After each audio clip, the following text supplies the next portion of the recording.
नमस्कार।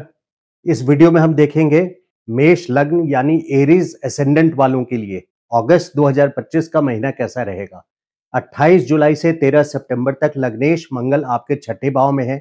छठा भाव लड़ाई झगड़े का है, कर्ज का है, लिटिगेशन का है, बीमारी का है, रोग का है, यानी तो यहाँ पे परेशानियों से भरा रहेगा 28 जुलाई से 13 सितंबर तक ये पूरा समय। लेकिन अगस्त के महीने को बेहतर समझने के लिए मैंने इसको दो पार्ट में खास करके विशेष करके डिवाइड किया है। और पहला पार्ट जो है वो है 23 जुलाई से ही लेकर के 13 अगस्त तक।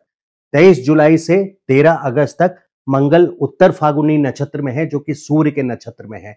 अब यहाँ पर पोजीशन क्या बन रही है, 13 अगस्त तक की सिचुएशन पहले हम देखते हैं। तो 13 अगस्त तक मंगल छठे भाव में जो लग्नेश है आपके, जो कि डिस्प्यूट का घर है, पहले से लड़ाई झगड़े का घर है। मंगल वैसे ही दंगल कराते हैं, लड़ाई झगड़ा करा सकते हैं छठे भाव में यहाँ पे। और शनि के ऑपोजिशन में है मंगल, यानी शनि 12वें स्थान पे और मंगल छठे स्थान पे। तो मंगल शनि का ऑपोजिशन एक डिस्प्यूटेबल सिचुएशन बना रहा है, और वो भी उत्तरा फागुनी नक्षत्र में मंगल रहेंगे 23 जुलाई से लेकर के 13 अगस्त तक।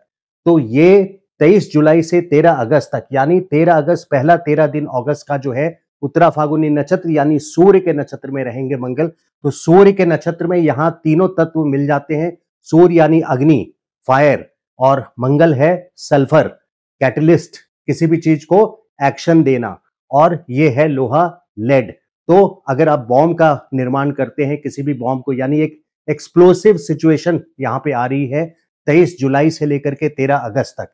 एक्सप्लोसिव सिचुएशन ऐसे बन रही है कि शनि मंगल और मंगल सूर्य के नक्षत्र में, जैसा मैं रिपीट कर रहा हूं, सूर्य फायर है, ये सल्फर है मंगल, और लेड या लोहा है जिससे एक बॉम्ब बनता है शनि। तो यहाँ पे एक बहुत ही एक्सप्लोसिव से सिचुएशन 23 जुलाई से 13 अगस्त तक की सिचुएशन है। आपको बैकफुट पे रहना चाहिए। किसी भी तरह के डिस्प्यूट को, लड़ाई झगड़े को आपको एमिकेबली, यानी दोनों के समझौता करके चलें तो वो ज्यादा अच्छा रहेगा, आपके लिए फायदेमंद रहेगा। नहीं तो आपको डिफीट, पराजय देखनी पड़ेगी, और हो सकता है इंसल्ट भी हो। यहां मैं ये बात इसके बावजूद बोल रहा हूं, मंगल आपके विपरीत राजयोग बना रहे हैं, और इसके बावजूद कि बुध भी विपरीत राजयोग बना रहे हैं। इसके बावजूद मंगल और शनि का ऑपोजिशन 13 अगस्त तक, और वो भी मंगल सूर्य के नक्षत्र में, उत्तरा फागुनी नक्षत्र में। खास करके 8 और 9 अगस्त को, सिर्फ 8-9 की बात नहीं है, 13 अगस्त तक शनि 7 डिग्री के हैं, 7, 8, 9 अगस्त को मंगल भी 7 डिग्री के हैं। तो यहाँ डायरेक्ट ऑपोजिशन शनि मंगल का, मंगल सूर्य के नक्षत्र में। इस बात को मैं बार बार इसलिए रिपीट किया क्योंकि यहाँ पे एक एक्सप्लोसिव सिचुएशन मेरे हिसाब से बन रही है, जिसके कारण कोई भी डिस्प्यूटेबल सिचुएशन को आपको अवॉइड करना है। 13 अगस्त तक आप बैकफुट पे रहें, कोई बड़े डिसीजंस को ना लें।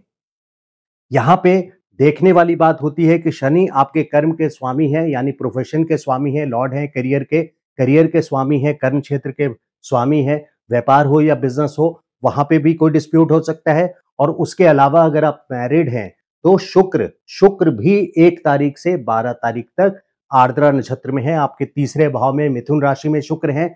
और वहां 1 अगस्त से लेके 12 अगस्त तक शुक्र भी आर्द्रा नक्षत्र में है।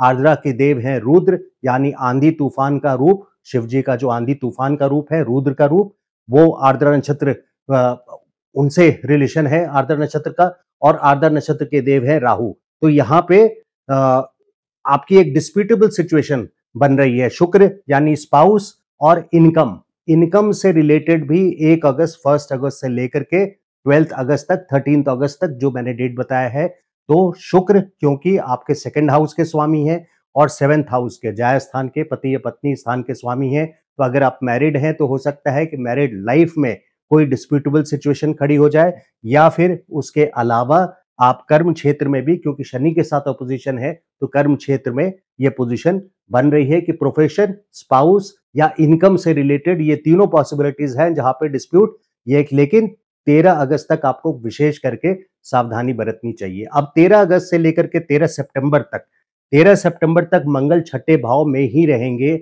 लेकिन जरा सा इनका एक्सप्लोसिव सिचुएशन कम रहेगा, यानी जरा सी इंटेंसिटी डिग्री वाइज मंगल वहां पे बढ़ जाएंगे। फिर उत्तरा फागुनी नक्षत्र से भी निकल जाएंगे 13 अगस्त को, और 12 अगस्त को शुक्र भी आर्द्रा नक्षत्र से निकल जाएंगे। तो 13 अगस्त के बाद से सिचुएशन थोड़ी सी इंप्रूव होगी, लेकिन फिर भी एडवाइजेबल ये है कि 13 सितंबर तक आप लोग कोई इंपॉर्टेंट काम आप ना करें, डिस्प्यूट से बचें, लड़ाई झगड़े से बचें। कहीं भी लड़ाई झगड़ा हो तो उसके पार्टी ना बने, यानी उसको देखने के लिए भी वहां खड़ा ना हो, वरना आपका नाम भी उसमें इन्वॉल्व हो जाएगा और आप परेशान हो सकते हैं। क्योंकि ग्रह जब कुछ कराते हैं तो उनको एक बहाना चाहिए होता है, और अगर आप वो बहाना दे देते हैं, आप बहाना बन करके खड़े हो जाते हैं, तो आप स्वयं उसके कारक बन जाएंगे या उसमें आपको इन्वॉल्व कर लिया जाएगा। तो इस वजह से 13 अगस्त से 13 सितंबर थोड़ा सा बेटर टाइम है, क्योंकि 60 डिग्री से आगे मंगल निकल चुके होंगे और उत्तरा फाल्गुनी नक्षत्र से भी आगे बढ़ जाएंगे 13 अगस्त के बाद से। लेकिन फिर भी 13 सितंबर तक आपको बैकफुट पे रहना है। तो तीन विशेष करके ऐसी सिचुएशंस में से आपको बचना है डिस्प्यूटेबल। उसमें डिस्प्यूटेबल सिचुएशंस बन सकती है इनकम से रिलेटेड, हाउस ऑफ मैरिज से रिलेटेड, बाय मैरिज यानी पति या पत्नी से रिलेटेड, या फिर आपके करियर से संबंधित कोई भी कार्य हो।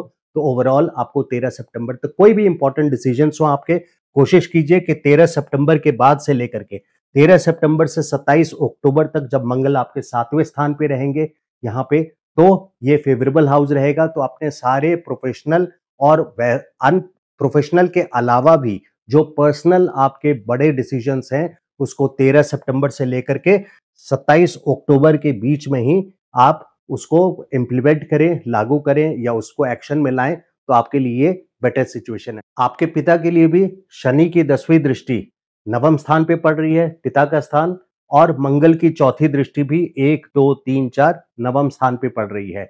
यानी शनि और मंगल के ऑपोजिशन का जो नेगेटिव इम्पैक्ट है वो नवम स्थान पर भी है। इसलिए फादर से रिलेटेड, अपने पिता से रिलेटेड खास करके, जो मैंने डेट बताया है, जो मंगल का 28 जुलाई से 13 सितंबर तक का ट्रांजिट है छठे भाव में, 28 जुलाई से लेकर के 13 सितंबर तक पिता के हेल्थ के प्रति खास करके सजग रहिए, सो दैट इस टाइम पे किसी तरह की, हो सकता है हॉस्पिटलाइजेशन हो फादर को, या ये भी पॉसिबल है कि उनके लिए कोई सर्जरी भी एडवाइस की जा सकती है। तो ये एक नेगेटिव टाइम है आपके पिता के लिए। वहीं 26 जुलाई से लेकर के 21 अगस्त तक शुक्र का गोचर मिथुन राशि में है, 26 जुलाई से 21 अगस्त तक। लेकिन जैसा मैंने बताया कि 12 अगस्त तक, 1 अगस्त से लेके 12 अगस्त तक मिथुन राशि में शुक्र, वीनस जो है वो आर्द्र नक्षत्र में है। तो अपने सिबलिंग्स के साथ, तीसरे भाव यानी सिबलिंग्स, भाई बहनों के साथ भी आपको लड़ाई झगड़े में बैकफुट पे रहना है। उसके अलावा क्योंकि बृहस्पति है, 1 अगस्त से लेके 12 अगस्त के अलावा आप 12 से लेकर के 21 तक, ये बेस्ट टाइम रहेगा जब आप अपने भाई या बहन के साथ अपने रिलेशंस को इम्प्रूव करें। अगर कोई पहले से लड़ाई झगड़ा है तो उसको स्वीटन अप करने का ये बेस्ट टाइम है। और बृहस्पति का 1 साल का ट्रांजिट यहाँ पे 14 मई 2025 से लेकर के अगले साल 2 जून 2026 तक उनके लिए प्रॉस्पेरिटी या उनके लिए ग्रोथ के लिए ये बहुत अच्छा साल रहेगा, आपके भाई बहनों के लिए और इनफैक्ट आपके पड़ोसी के लिए भी। जो लोग हार्ट पेशेंट हैं, देखिए इनमें से जो मेष लग्न के हैं और जो हार्ट पेशेंट है, जिनकी बढ़ती उम्र है, या जो ससेप्टेबल हैं, जिनका हाई ब्लड प्रेशर वगैरह है, उनको केयरफुल रहना चाहिए। केतु का ट्रांजिट है आपके पंचम भाव से, काल पुरुष कुंडली में सूर्य कारक तत्व है पंचम भाव का, और केतु का ट्रांजिट 18 महीनों के लिए यानी 18 मई से लेकर के 5 दिसंबर 2026 तक, ये 1.5 साल का फेज हार्ट्स रिलेटेड जो भी पेशेंट्स पहले से हैं उनको खास करके केयरफुल रहना चाहिए इस टाइम पे। और वहीं पे सूर्य का गोचर 17 अगस्त से लेकर के 17 सितंबर तक आपके पंचम स्थान पे रहेगा। तो इस टाइम पे विशेष करके हार्ट पेशेंट्स को केयरफुल रहना है 17 अगस्त से लेकर के 17 सितंबर तक। जो लोग लव अफेयर में हैं, देखिए उनको बहुत अच्छे रिजल्ट्स नहीं मिलेंगे इस 1.5 साल में। केतु का गोचर है 5th हाउस से 18 मई से लेकर के अगले साल 5 दिसंबर तक, तो कोई ना कोई सेटबैक उनको मिल सकता है। ये स्पिरिचुअल लेसन टीच करने के लिए केतु का पर्पस यहाँ लव अफेयर देने को या रोमांटिक टाइम का पर्पस नहीं है केतु का। केतु का जो पर्पस होता है वो आपको स्पिरिचुअल लेसन टीच करने का है, जो कि 18 मई से लेकर के अगले साल 5 दिसंबर तक है। और वहीं इस महीने की बात करूं तो 1 अगस्त से लेके 12 अगस्त तक शुक्र भी, जो रिश्तों का स्वामी है शुक्र भी आर्द्र नक्षत्र में है 1 से 12 तक। तो लव अफेयर में जो लोग हैं उनको खास करके 12 तारीख तक अगस्त के केयरफुल रहना चाहिए। स्टूडेंट्स के लिए देखिए long term hard work advisable है, क्योंकि केतु का ट्रांजिट है 1.5 साल में। स्टॉक मार्केट में भी जो लोग हैं उनको खास करके यहाँ मैं एडवाइस बिल्कुल नहीं करूंगा स्टॉक मार्केट में, क्योंकि 1.5 साल तक केतु का गोचर यहाँ पे बहुत ज्यादा इम्पैक्ट नेगेटिवली दे सकता है। यहाँ आप प्रॉब्लम में आ सकते हैं। आप बहुत लॉन्ग टर्म जो कई सालों का म्यूचुअल फंड्स हैं वो लेकर के चलें तो आपके लिए बेहतर होगा। तो मंथली वीडियो में आपको ये निकल करके आता है कि जो भी इंपॉर्टेंट काम है वो 13 सितंबर से लेकर के आप 27 अक्टूबर तक प्लान करें, जब लग्नेश मंगल आपके 7वें भाव में रहेंगे। और अपने बच्चों के प्रति खास करके जो मैरिड हैं, जिनके बच्चे हैं 5th हाउस में, तो 5th हाउस से केतु का ट्रांजिट 1.5 साल का, इसका मतलब आपको अपने बच्चों को खास करके अंडरस्टैंड करना चाहिए, उनके साथ कनेक्ट करना चाहिए, बिकॉज ये उनके लिए फेवरेबल टाइम नहीं है 1.5 साल का, 18 मई 2025 से लेकर के 5 दिसंबर 2026 तक। तो ये time, this is a bigger time for you to understand your children. उनके साथ आप कनेक्ट कीजिए और उनके मन की बातों को समझें और उनको आपका सपोर्ट मिलता रहे लगातार। तो ये था मंथली वीडियो मेष राशि, मेष लग्न वालों का अगस्त 2025 का। अगर वीडियो अच्छा लगा हो तो लाइक कीजिएगा and request you to kindly subscribe to my channel. Thank you so much. नमस्कार।